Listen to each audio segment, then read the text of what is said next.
Betty Friedan is often called the mother of the modern women's liberation movement. Her famous book, The Feminine Mystique, changed America. Some people say it changed the world. It has been called one of the most influential nonfiction books of the 20th century. Friedan reawakened the feminist movement in the United States. That movement had helped women gain the right to vote in the 1920s. Modern feminists disagree about how to describe themselves and their movement, but activists say men and women should have equal chances for economic, social, and intellectual satisfaction in life. 50 years ago, life for women in the United States was very different from today. Very few parents urged their daughters to become lawyers or doctors or professors. Female workers doing the same jobs as men earned much less money. Women often lost their jobs when they had a baby. There were few child care centers for working parents. Betty Friedan once spoke to ABC television about her support for sharing responsibility for the care of children. If child rearing was considered equally the responsibility of women and men, or women and men in society, then we really could pull up our skirts and declare victory and move on. Betty Friedan was born Betty Goldstein in 1921 in Peoria, Illinois. Her immigrant father worked as a jeweler. Her mother left her job with a local newspaper to stay home with her family. Betty attended Smith College in Northampton, Massachusetts. It was one of the country's best colleges for women. She finished her studies in psychology in 1942.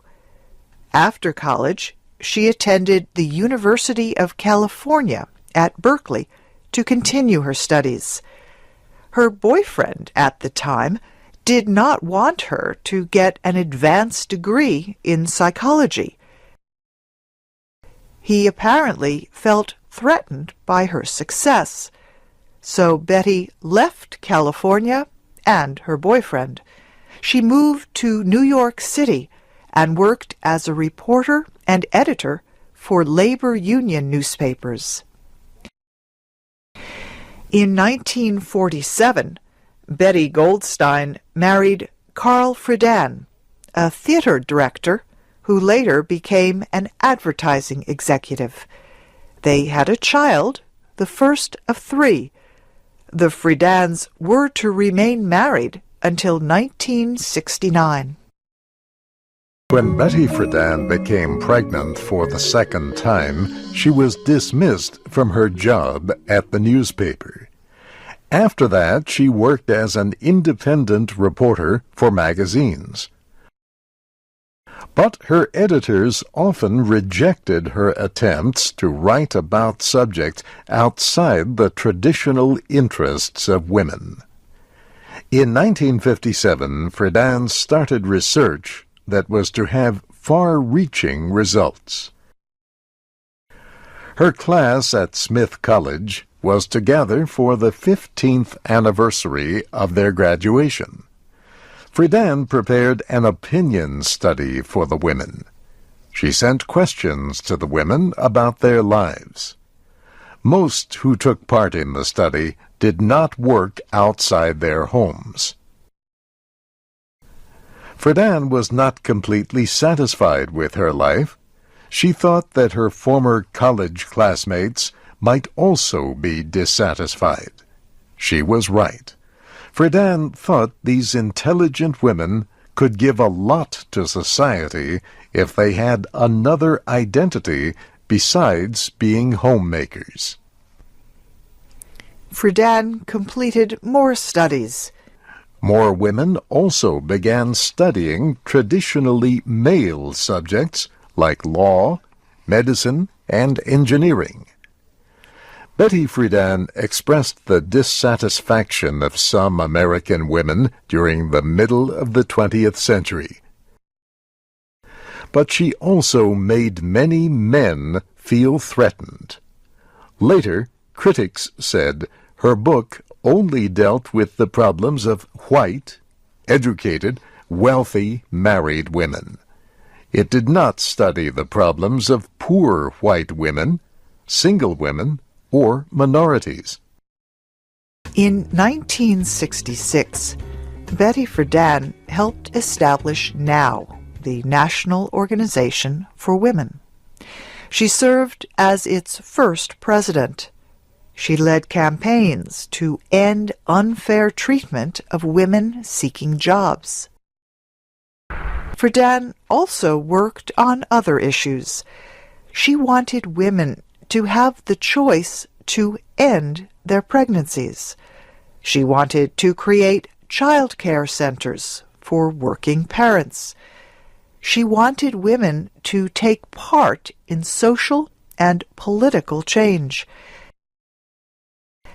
Betty Friedan once spoke about her great hopes for women in the 1970s. The House of Representatives approved this Equal Rights Amendment in 1971. The Senate approved it the following year. 38 of the 50 state legislatures were required to approve the amendment. Congress set a time limit of 7 years for the states to approve it. This was extended to June 30th, 1982. However, only 35 states approved the amendment by the deadline, so it never went into effect. The defeat of the ERA was a sad event for Betty Friedan, NOW, and other activists. In 1981, Betty Friedan wrote about the condition of the women's movement. Her book was called The Second Stage. Friedan wrote that the time for huge demonstrations and other such events had passed. She urged the movement to try to increase its influence on American political life. Some younger members of the movement denounced her as too conservative. As she grew older, Friedan studied conditions for older Americans. Its title was Life So Far.